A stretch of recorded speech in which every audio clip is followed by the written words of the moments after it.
How concerned are you about Nico Iamaleava? Not at all. Very or lost all faith. I've lost a good bit of faith in him being an elite quarterback. And there are a couple of reasons why that I want to dive into. And I want to get your thoughts. The poll question will go up shortly. But Caleb, you read my column that aired this morning, that published this morning, and already has gotten some negative responses.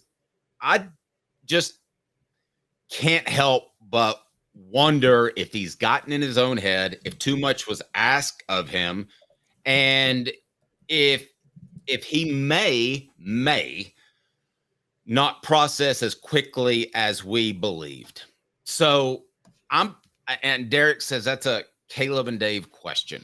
I don't want it to be true because I think Nico's a fantastic individual by all accounts, off the record conversations, on the record conversations. But doesn't it have to be a topic of conversation after what we've seen the past couple of weeks? Yes, but let me float this back at you. One of the things when we watched the Citrus Bowl last year when Nico played was we didn't say he processed things, but we said he reacts very quickly like that. And that was a gigantic difference between him and what we watched all of last year. We'll get to Joe Milton a little bit later, but it didn't seem like he had trouble processing. I will say, I felt that at certain times because it just seems like he's holding the ball too long, waiting for players to get open. But I don't know if that's as much Nico Iamaleava or as much as one, the tackles are terrible.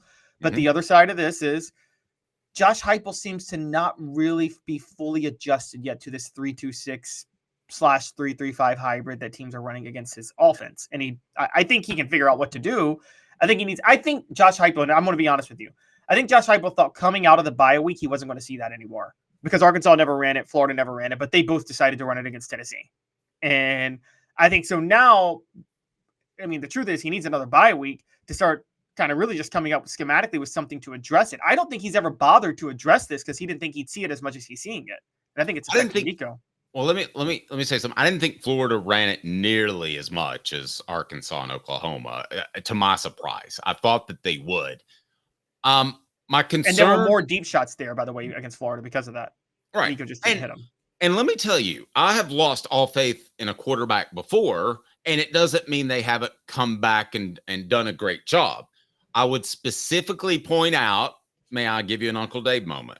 Let's go, Uncle Dave. Yeah. Jonathan Crompton, his last year, the storyline was basically every week he struggles. He's holding Tennessee back. So I wanted to change the narrative, and I wanted to sit in the stands, which I'd never done, and my editors thought was insane, and listen to the reaction that he got from fans. I thought it was a pretty good idea.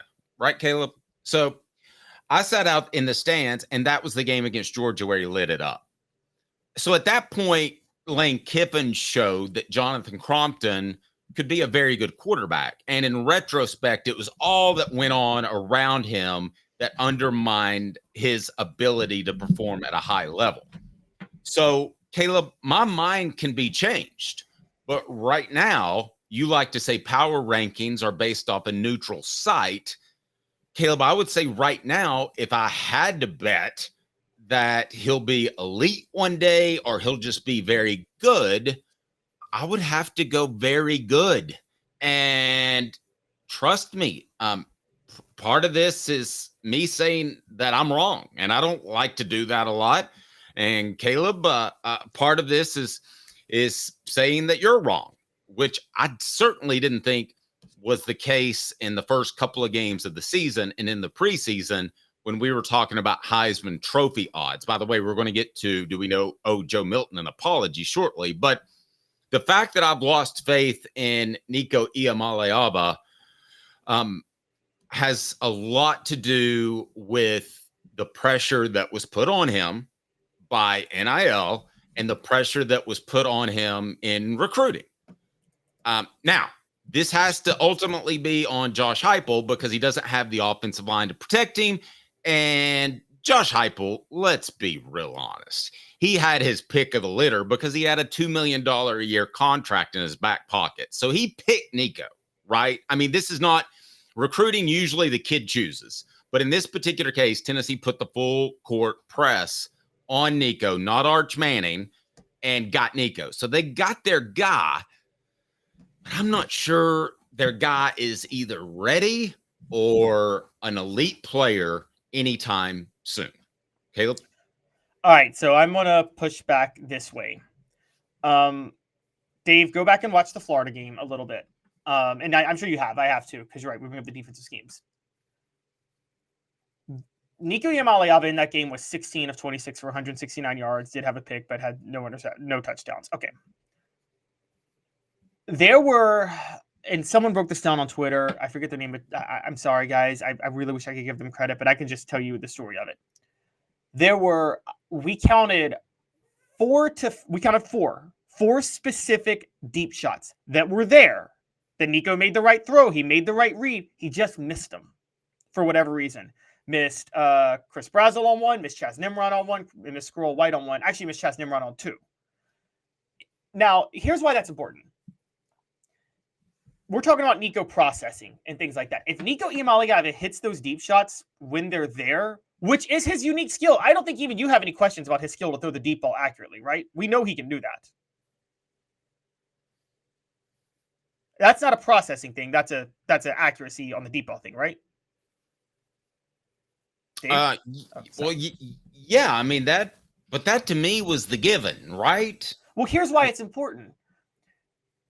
If he hits those, his stat line is all of a sudden 20 of 26 for probably 300 and something yards and 4 touchdowns. And me and you are sitting here like he had a breakout game. And what I'm saying is, I don't think he missed those deep shots, Dave, because he's not processing well. Because not processing well would imply that he didn't throw it on time. He didn't make the right read. No, he's missing those deep shots because he's feeling the heat because the tackles are missing their blocks. And so he's getting rid of the ball way more quickly than he should. And he's seeing ghosts, as you brought up over the weekend. So the honest truth is, Nico, again, it's not about processing. It's about he's got to hit those deep shots when they're there. And if he does, he's got he's got Heisman stat lines going. Okay, the squirrel miss was brutal. You're right, Puka. And a couple of people have posted in there that Tennessee needs to roll him out. Well, here's the problem. You can't roll him out because it puts, as often as you would like, because it puts your offensive tackles in a bind. Timothy, we thank you as you super chat for young Quincy Calhoun's college fund. When do we start asking for some of that NIL back from Nico receivers and offensive line? Well, that to me is the issue, Caleb, is that NIL immediately comes up when you talk about Nico. So you immediately say, is he worth what he's getting paid? If NIL was around, let me ask you this question. Would we be nearly as upset? Would Tennessee's fan base be nearly as upset with Nico as they are now? Today's tough question brought to you by Banks & Jones, Tennessee's trial attorney, banksandjones.com. Well, it's because they're Tennessee's trial attorney.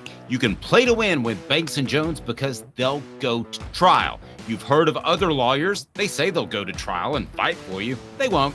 They just want to settle. That's the easiest way out. Well, that's not Banks & Jones, led by T. Scott Jones. They won't settle. They'll go to trial for you. Tennessee's trial attorney. They play to win. Truly, Tennessee's trial attorney when it comes to criminal defense or personal injury. Why settle? It's Banks & Jones. T. Scott Jones. banksandjones.com. All right, so how concerned are you about Nico Iamaleava? Not at all. 58%, Barry 36%. Lost all faith, honestly, 6%. So, Caleb, get back to the question. If it wasn't for NIL, would anybody truly be disappointed in a redshirt freshman that has managed to go 5-1 and has overcome injuries at receiver and offensive tackle? I mean, if this is a guy that just came in and he's just another quarterback like back in the day, are we even having this discussion? Did that unfairly raise expectations? No, I think the expectations would actually be very similar because I think of the hype behind Nico Iamaleava. And a quarterback with that level of hype in this era of college football, with Josh Heupel's offense, you expect redshirt freshmen to be able to ball out.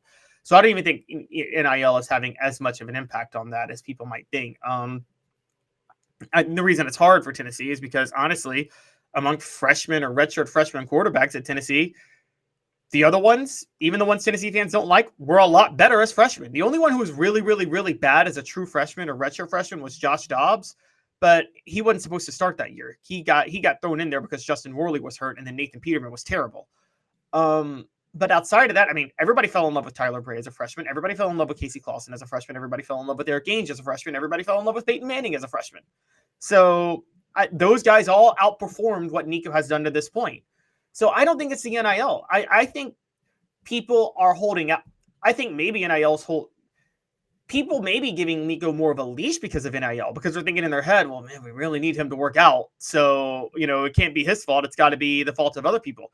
I'm doing that because I think it is actually the case. Like I said, Dave, he's 16 of 26 and he missed 4 deep shots. That's not processing. If he hits those 4 deep shots, he's 20 of 26. And he can hit those deep shots. Okay. So I specifically want to address what I said with the processing. You would have to agree there were times where it looks like the stage was too big, especially when he's taken off to run. It looked like to me there were times in which he just didn't seem comfortable, Caleb. I think he's not comfortable doing it because I think that I just think he runs awkwardly. I mean, I don't think I think he runs kind of awkwardly, but on top of that, I think that one of the reasons he's not comfortable doing it is because you said it, he's seeing ghost. He's rattled because he's getting hit every time he gets rid of the ball. And on top of that, Josh Heupel has to has to keep a running back or a tight end back just to keep him protected. And by the way, the other running back that's not Dylan Sampson is Deshaun Bishop, who is too small to pick up pass pro. So when Lance Hurd does miss a block, which is all the time, Deshaun Bishop, if he's in there, has to pick it up. What is Nico supposed to do? Of course he's going to see ghosts. He knows how bad that pass pro is at that point. And again, but I'm not raking Deshaun Bishop over the coals the way I am Lance Hurd. When Lance Hurd's actually meant to block, Deshaun Bishop's too small. He's a walk-on. But it is what it is. And so, of course, if you're Nico, you're thinking about that now every time you throw the ball. I mean, he was strip sacked twice against Oklahoma. Neither were his fault. He threw an interception against NC State because a play got blown up.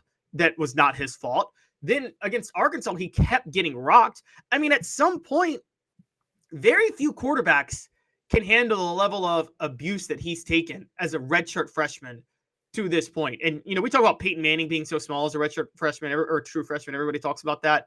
Dave, you remember those offensive linemen back then, Jason Lehman and those guys. Peyton Manning had a lot better protection than Nico Iamaleava is getting.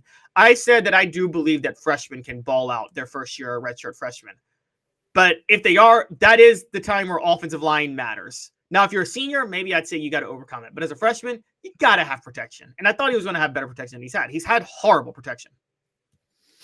All right. So the poll question, NIL has raised expectations unfairly for Nico. No, I still had high expectations, 60%. So they agree with you. Yes, money counts, 39%. Now, does Dave owe Joe Milton an apology? Yes, Dave is dumb. No, Joe is still a bad quarterback. How about that?